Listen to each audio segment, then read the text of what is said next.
July August গণহত্যার বিচারের জন্য সংস্কার করা আন্তর্জাতিক অপরাধ ট্রাইব্যুনালের মূল ভবন ও এজলাস কক্ষের উদ্বোধন হয়েছে। আজ দুপুর 2:30টার দিকে এ ভবন উদ্বোধন করেন প্রধান বিচারপতি ড. সৈয়দ রেফাত আহমেদ। জুলাই বিপ্লবে আহতদের 100 জনকে পুলিশের বিভিন্ন ইউনিটে প্রথম পর্যায়ে কাজ দেয়া হবে জানিয়েছেন স্বরাষ্ট্র উপদেষ্টা জাহাঙ্গীর আলম চৌধুরী। আজ সকালে পুলিশের বিশেষ শাখার প্রধান ও সিআইডি কার্যালয় পরিদর্শন শেষে কথা বলেন তিনি।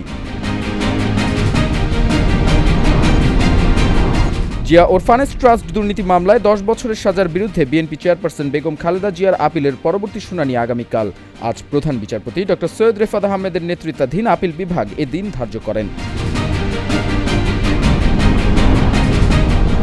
বাংলাদেশ পুনরায় ফ্যাসিবাদের কবলে পড়বে নাকি কল্যাণ রাষ্ট্র হওয়ার যাত্রা শুরু করবে সেই ফয়সালা 2025 সালে হবে, মন্তব্য জামাতে ইসলামীর সেক্রেটারি জেনারেল মিয়া গোলাম পরওয়ারের। আজ রাজধানীর ইঞ্জিনিয়ার্স ইনস্টিটিউশনে এ কথা বলেন তিনি।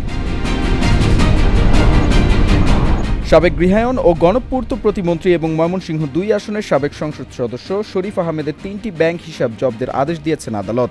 আজ ঢাকার মেট্রোপলিটন সিনিয়র স্পেশাল জজ মোহাম্মদ জাকির হোসেন আদেশ দেন।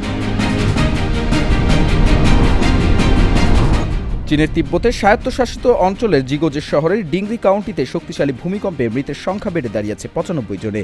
আজ সকালের এ ঘটনায় আহত হয়েছেন আরও বেশ কয়েকজন।